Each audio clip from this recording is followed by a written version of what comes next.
Good morning student. Principles of management में हमने Taylor के प्रिंसिपल्स सारे स्टडी कर लिए थे। अब टेलर की टेक्निक्स ऑफ साइंटिफिक मैनेजमेंट आती है। टेलर ने कुछ टेक्निक दी हैं साइंटिफिक मैनेजमेंट के लिए, कि मैनेजमेंट को इम्प्रूव करने के लिए कुछ टेक्निक्स दी गई हैं। फर्स्ट आती है टाइम स्टडी।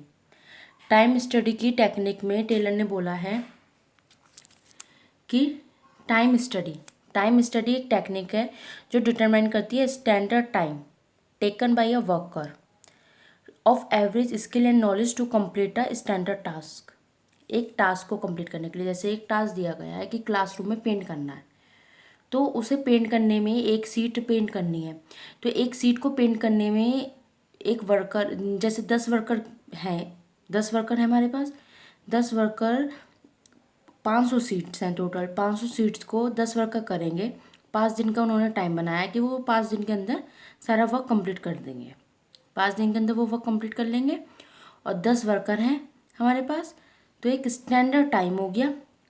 5 दिन के अंदर कंप्लीट कर देंगे टास्क, स्टैंडर्ड टाइम है। और वर्कर कितने हैं? 10 वर्कर है। और एक वर्कर एक सीट को 10 दिन में कर रहा है। 10 सीटें एक वर्कर आराम से पेंट कर रहा है एक दिन के अंदर। तो मतलब यही बताता है टाइम स्टडी का, यही पर्पस है, यही समझाने का कि to determine a fair day wages. अगर एक वर्कर 10 सीटें एक दिन के अंदर कंप्लीट कर रहा है तो उन्हें एक फेयर वेजेस दिया जाएगा। उनकी लेबर कॉस्ट दी जाए, उनकी लेबर कॉस्ट डिटरमाइन करवाई जाए। नंबर ऑफ वर्कर के एम्प्लॉय, कितने नंबर ऑफ वर्कर एम्प्लॉय करना है। और फ्रेम करा जाए सुइटेबल इंसेंटिव स्कीम। अगर कोई इंसेंटिव है तो उसकी इंसेंटिव स्कीम के बारे में बताया जाए। तो टाइम स्टडी एक ऐसी टेक्निक है जिसमें उसने डिटरमाइन करा है standard time taken by worker और स्टैंडर्ड टाइम पीरियड में टास्क को कंप्लीट करना है। स्टैंडर्ड टाइम लेना है बाय वर्कर के द्वारा। एक वर्कर स्टैंडर्ड टाइम लेगा अपने काम को पूरा करने में, अपनी पूरी स्किल एंड नॉलेज लगाएगा एक टास्क को कंप्लीट होने में। और टाइम स्टडी का मेनली पर्पस जो होता है वो ये पर्पस होता है कि उसे फेयर वेजेस दिए जाएं, उसकी लेबर कॉस्ट डिटरमाइन करी जाए, उसकी डिटरमाइन करी जाए number of workers to be employed और फ्रेम सुइटेबल इंसेंटिव स्कीम।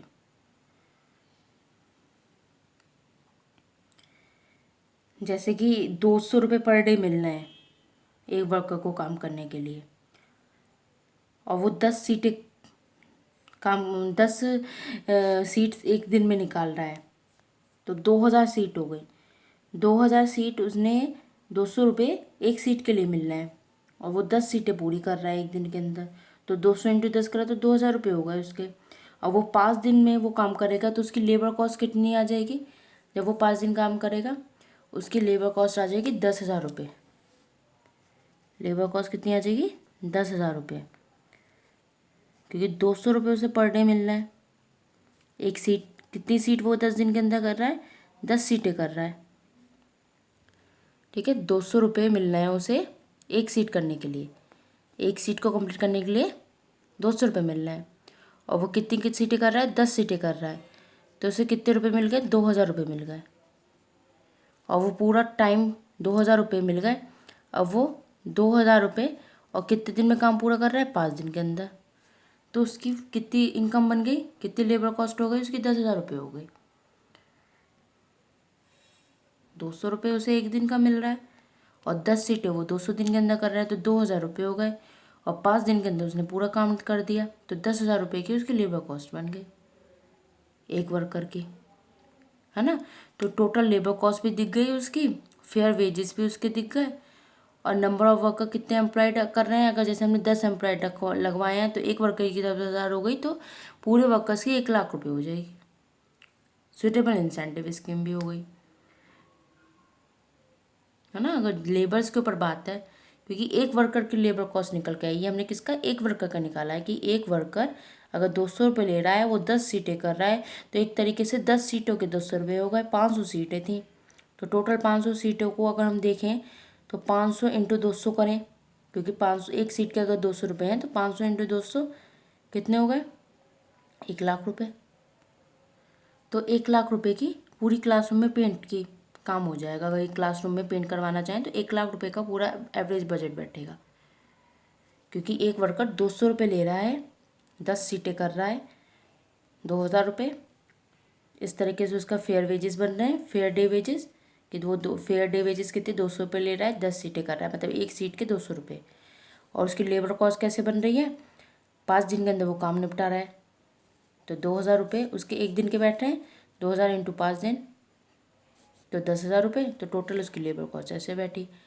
और नंबर ऑफ वर्कर अगर ज़्यादा हो रहे हैं तो उसके हिसाब से लेबर कॉस्ट बनेगी, अगर कोई इंसेंटिव दिया तो उस हिसाब से बनेगी। तो पहली टेक्निक तो है टाइम स्टडी, पता चल गया। टाइम स्टडी के अकॉर्डिंग उसके डिटरमाइन करवाने हैं हमें फेयर डे वेजेस, डिटरमाइन करवानी है लेबर कॉस्ट, डिटरमाइन करवाना है number of worker to be employed, और एक फ्रेम करनी है suitable incentive scheme. Time study वो स्टडी है जो डिटरमाइन करती है क्या, स्टैंडर्ड टाइम को taken by worker, standard time taken by worker of average skill and knowledge to complete a standard task. अब इसके बाद आती है टाइम स्टडी के बाद हमारी नेक्स्ट टेक्निक बताई है टेलर ने। टाइम स्टडी के बाद नेक्स्ट टेक्निक है फटीग स्टडी। फटीग स्टडी के बारे में टेलर ने बोला है कि फटीग स्टडी क्या होती है। फटीग से मतलब क्या होता है, थकान। तो इसी प्रिंसिपल से, इसी वर्ड से हमें समझ में आ रहा है कि फटीग स्टडी में क्या कहा है टेलर ने। टाइम स्टडी हमारे क्लियर है, एक स्टैंडर्ड टाइम देना है वर्कर को काम करने के लिए, जिसमें वो स्टैंडर्ड टाइम पीरियड में वर्क को, टास्क को कंप्लीट कर सके। और फटीग स्टडी जो है, फटीग स्टडी हो गई, टाइम स्टडी हो गई, वर्क स्टडी हो गई, तो ये सारी एक चीज़ के अंदर ही आती है कि जो आपकी वर्क स्टडी होती है ना, एक जगह कहीं कहीं वर्क स्टडी कहते हैं और कहीं कहीं फटीग स्टडी कहते हैं। वर्क स्टडी का ही पार्ट है फटीग स्टडी।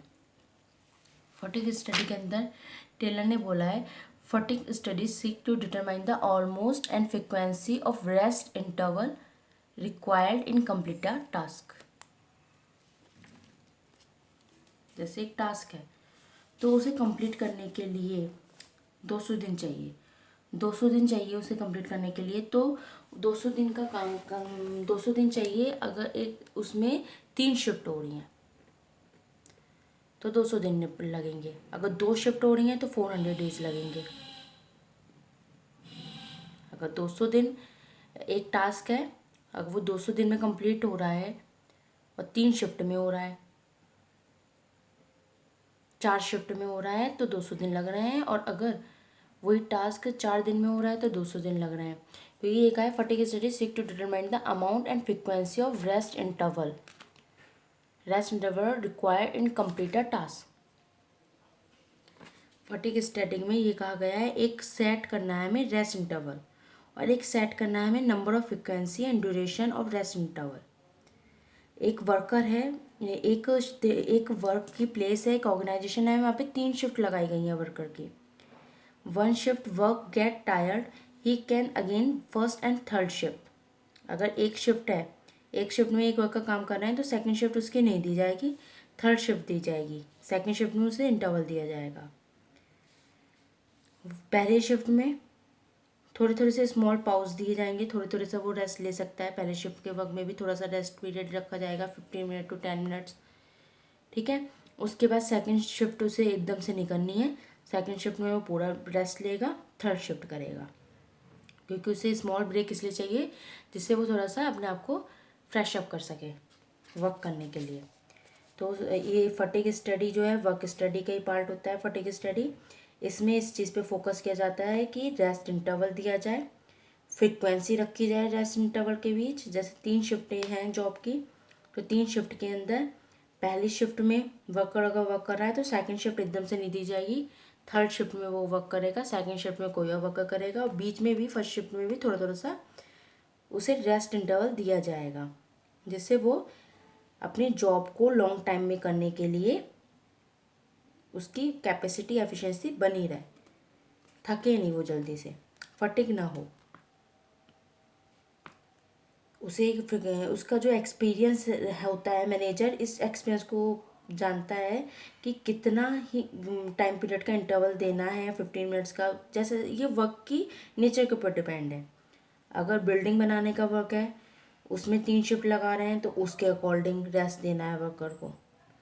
अगर हमारा कोई प्रोडक्शन का वर्क है, तो उसके अकॉर्डिंग, पैकिंग का वर्क चल रहा है तो उसके अकॉर्डिंग रेस्ट देना है वर्कर को। तो ये मैनेजर के ऊपर रहता है, मैनेजर की नेचर के ऊपर। मैनेजर किसके ऊपर वर्क देता है? ये सुपरवाइजर्स को। सुपरवाइजर्स अरेंज करते हैं सारे वर्क का। सुपरवाइजर किससे करवाते हैं? एम्प्लॉयज़ से। तो इसमें यह है कि एक frequency and time for rest interval, mainly इस पर फोकस करती है ये टेक्निक कि फ्रीक्वेंसी ऑफ रेस्ट इंटरवल की हो, ड्यूरेशन हो रेस्ट इंटरवल के बीच, और नंबर ऑफ रेस्ट इंटरवल हो। बस इस टेक्निक में यही है। एक एग्जांपल भी कहा है कि अगर एक वर्कर्स 8 से 6 में काम कर रहा है, तो फटीग स्टडी ये कहती है कि 2 ब्रेक मिलेंगे उसे। 1 बजे मिलेगा 30 मिनट का, फिर 4 बजे मिलेगा उसे 15 मिनट का, 45 मिनट का टोटल ब्रेक होगा। फ्रीक्वेंसी कितनी हो गई? 2 घंटे। 45 मिनट का एक ब्रेक मिला, और फ्रीक्वेंसी 2 आवर्स। जैसे 8 बजे से उसकी जॉब शुरू हुई है, तो बीच में वही शिफ्ट तो चेंज होनी है, शिफ्ट का तो रहेगा ही रहेगा, लेकिन 45 मिनट का अलग ब्रेक भी मिलेगा। अगर पहले शिफ्ट में वो वर्क कर रहा है तो 1 बजे भी रेस्ट उसे बीच में मिलेगा, और फिर दूसरी शिफ्ट तो वो करेगा नहीं, थर्ड शिफ्ट में जब करता है तो थर्ड शिफ्ट में भी उसे 15 मिनट का ब्रेक दिया जाएगा। पहले शिफ्ट में उसे 30 मिनट का रेस्ट दिया जाएगा, फिर दूसरी शिफ्ट वो करेगा नहीं, थर्ड शिफ्ट में उसे 15 मिनट का फिर से गैप दिया जाएगा। तो 45 मिनट का टोटल हो गया। तो फ्रिक्वेंसी कितनी, टोटल रेस्ट कितने मिले उसे? 2 मिले, और कितना उसे ब्रेक मिले? 45 मिनट का ब्रेक मिला। तो फटीग स्टडी जो है वो एक वर्क स्टडी का पार्ट है, जिसमें उसे प्रॉपर रेस्ट इंटरवल में डिवाइड किया गया है कि ड्यूरेशन होना चाहिए प्रॉपर रेस्ट इंटरवल का, और नंबर ऑफ रेस्ट इंटरवल्स होने चाहिए, और फ्रीक्वेंसी होनी चाहिए रेस्ट इंटरवल की। अब नेक्स्ट टॉपिक में हम स्टडी करते हैं मेथड स्टडी, कि मेथड स्टडी क्या होती है। मेथड स्टडी वो टेक्निक है साइंटिफिक मैनेजमेंट की, जिसमें हम एक अच्छा मेथड, हम बहुत सारी जॉब करते हैं, हमें बहुत एक्सपीरियंस हो जाता है जॉब करते करते, तो उसके बाद हम ट्रायल एंड एरर भी करते हैं, फेल भी होते हैं, सक्सेस भी होते हैं। तो उसके बाद हम हर जगह काम करते हुए कोई मेथड लेते हैं। तो एक अच्छा मेथड हमें निकालना है जो हमारी जॉब को परफॉर्म करने के लिए अच्छा हो, जिसमें प्रोडक्शन ज़्यादा हो, प्रोडक्शन कॉस्ट तो मिनिमम हो, और मैक्सिमम प्रोडक्शन हो, और यूज़ ऑफ रिसोर्सेज भी हमारे मिनिमम हो। यूज़ ऑफ रिसोर्सेज मिनिमम हो, प्रोडक्शन कॉस्ट मिनिमम हो, लेकिन मैक्सिमम प्रोडक्शन हो।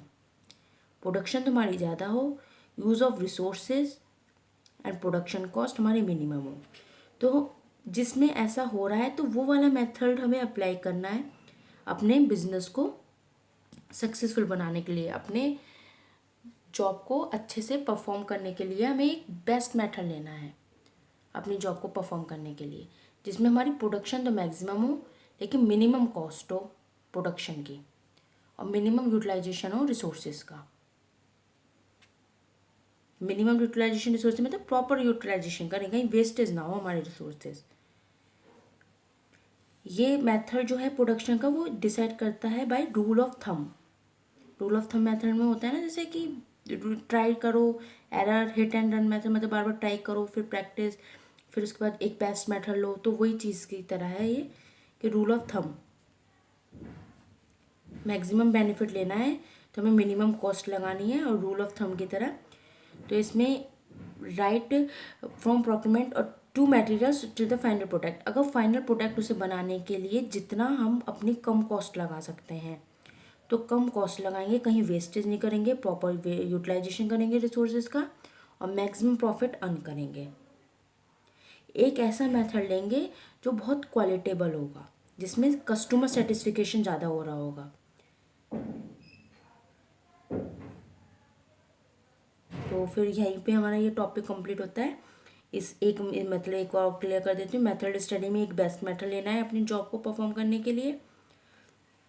एक ऐसा मेथड यूज़ करना है जिसमें हमारा मिनिमम कॉस्ट हो, और मैक्सिमम क्वालिटी ऑफ रिसोर्सेज, और मैक्सिमम क्वालिटी के प्रोडक्शन हो, और कस्टमर सेटिस्फिकेशन हो,